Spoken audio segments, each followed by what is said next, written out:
Hello students, welcome to DSS online class and we are studying the chapter how do organisms reproduce, and in that chapter or in this chapter I have explained about reproduction, its importance, types of reproduction, and then modes of asexual reproduction.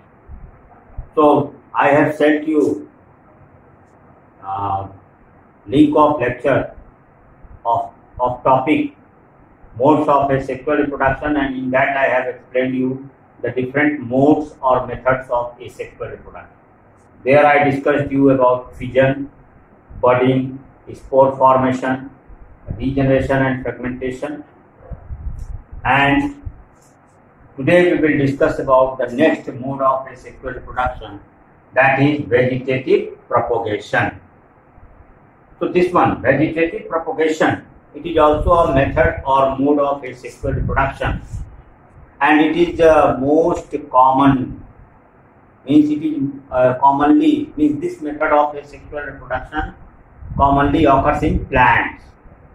So first we will know the meaning of vegetative propagation. That what is meaning of vegetative propagation?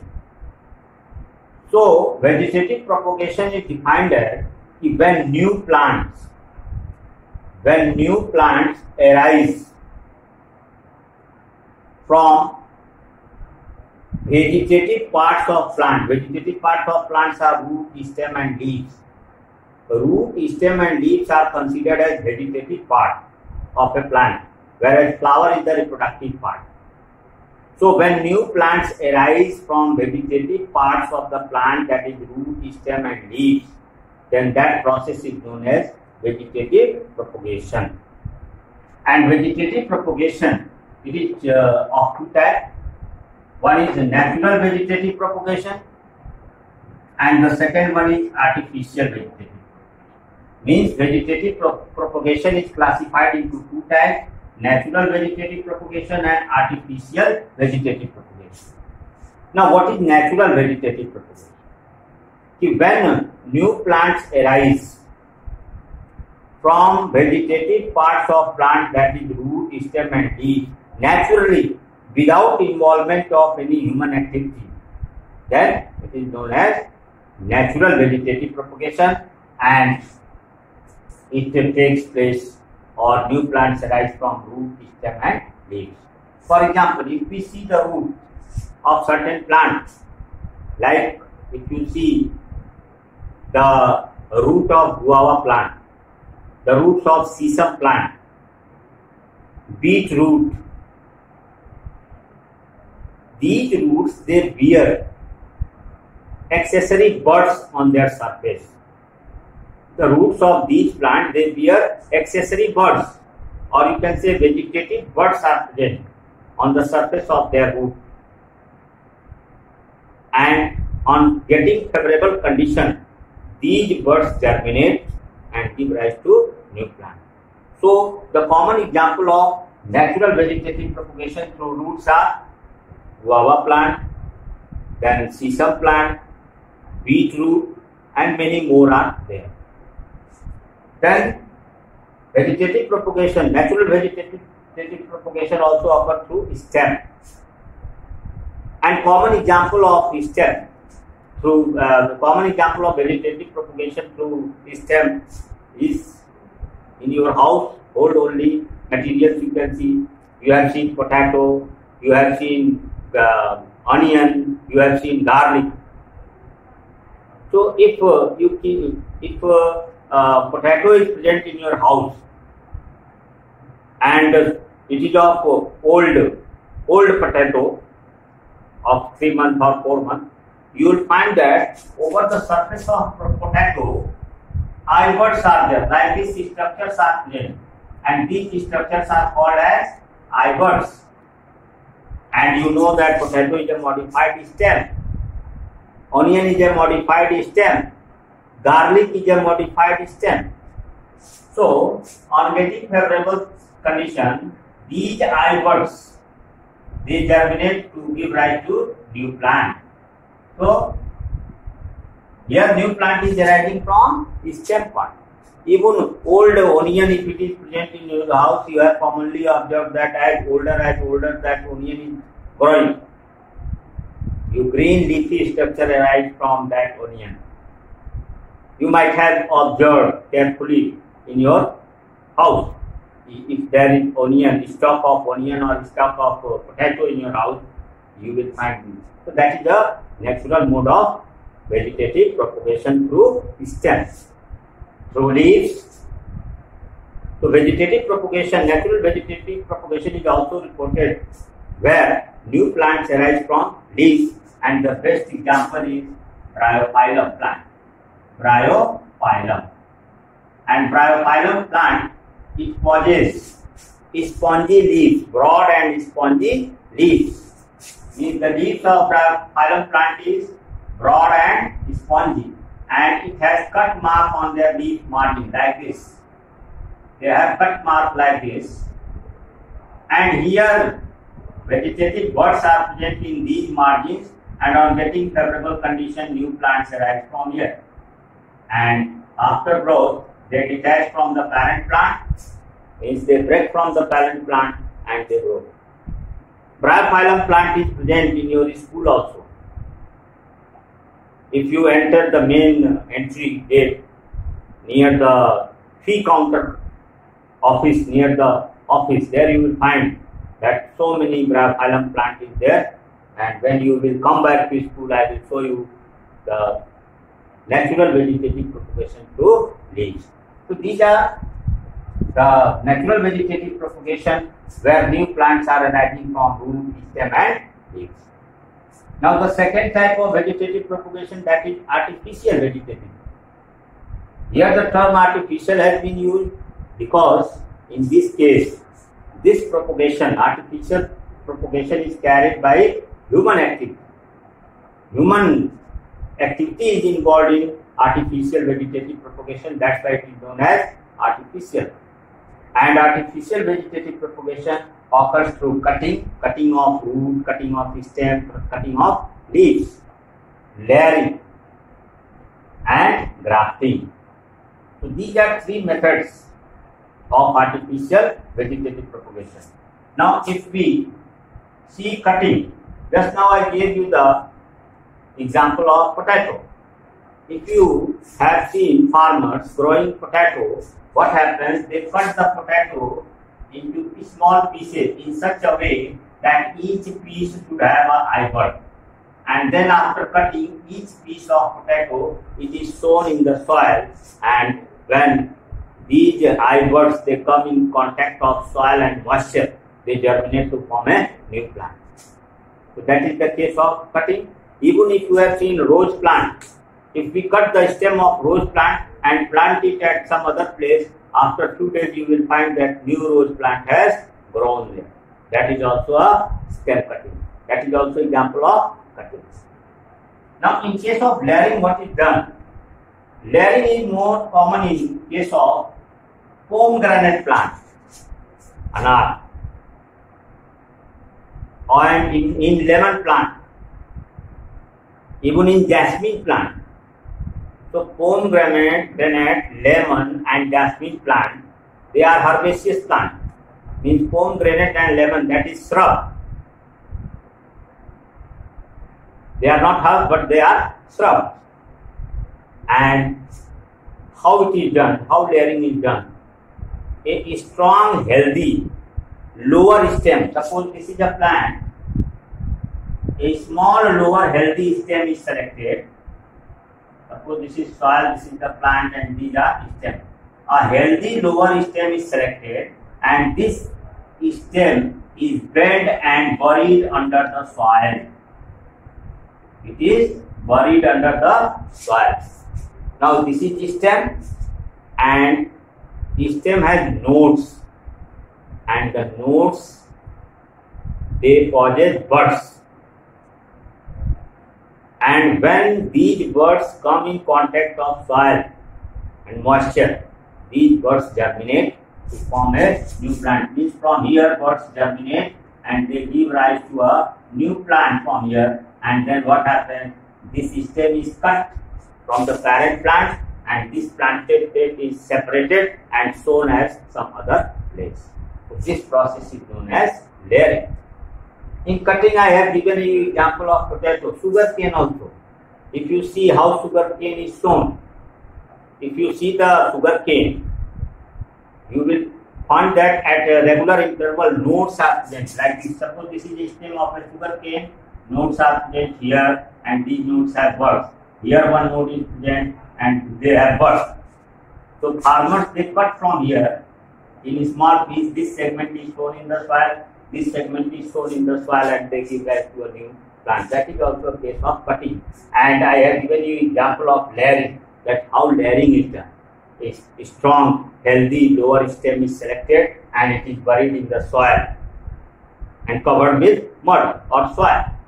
So they possess bud, and when they come in contact of soil and moisture, the buds germinate and they give rise to a new plant. Next one is grafting. Now grafting is done, it is highly technical and expertise method. Generally, if you see certain variety of plants which are grown in specific climatic conditions, for example, if you see apple plant, or if you take the example of the Sahari mango. The Sahari mango is not found in our area. It is not grown because the soil condition and environmental condition are not favorable for the Sahari mango. Now, if we want to get to grow the Sahari plant, then by grafting method we can grow it. For this, what is done? A local healthy mango tree is selected, means the mango tree which is found in our area. And then the Sahari plant is also selected, mango plant is selected. So what is done here? If the local mango variety, suppose it is A and the Sahari mango plant is B. So what is done in grafting? We cut the root part of our local variety mango. Like this we have cut it, or like this we have cut it. Then it is known as stalk. And we take the stem parts like this. This is the stem part, and we cut the stem part of desired the Sahari mango, and this part is known as scion. Stalk and scion. Then what is done? This scion part is attached with stalk part, means over this. They are attached like this. Now when this plant, and the grafting of scion over the stalk is done in such a manner that the vascular bundle of scion, vascular bundle means xylem and phloem of scion, must overlap the vascular bundle of stalk. And since mango plant is a dicot plant, and dicot plant, they have a special tissue in them, and that special tissue is called cambium. We call that special tissue as cambium. So cambial ring of scion and cambial ring of stalk, they should, while we are grafting stalk and scion, the cambial ring of stalk and cambial ring of scion should overlap. And then what is done? A grafting clay. Grafting clay is used. Grafting clay. Grafting clay is prepared by using husk, hay, dung and soil. We use dung, husk, hay and soil and mix it with water by using certain phytohormones also. Phytohormone means the plant hormone like auxins, gibberellins, cytokinins. You will study about it in second chapter, that is the control and coordination chapter. So by mixing these materials, we prepare a semi-solid paste, and that semi-solid paste is known as grafting clay. And then the stalk part and scion part, they are attached by overlapping their cambium with the help of grafting clay, and we tie it with a polythene. We tie it with a polythene. After few days, due to cell division in cambium, the xylem and phloem of stalk and scion, they get connected, and the root part will provide water and mineral to the stem part, and the plant will grow, and when flowering will take place, it will produce the seri mango. That is the case of artificial vegetative propagation, about cutting, layering and grafting. Now one more method of asexual reproduction is there, and that method is micropropagation or tissue culture. Micropropagation or tissue culture.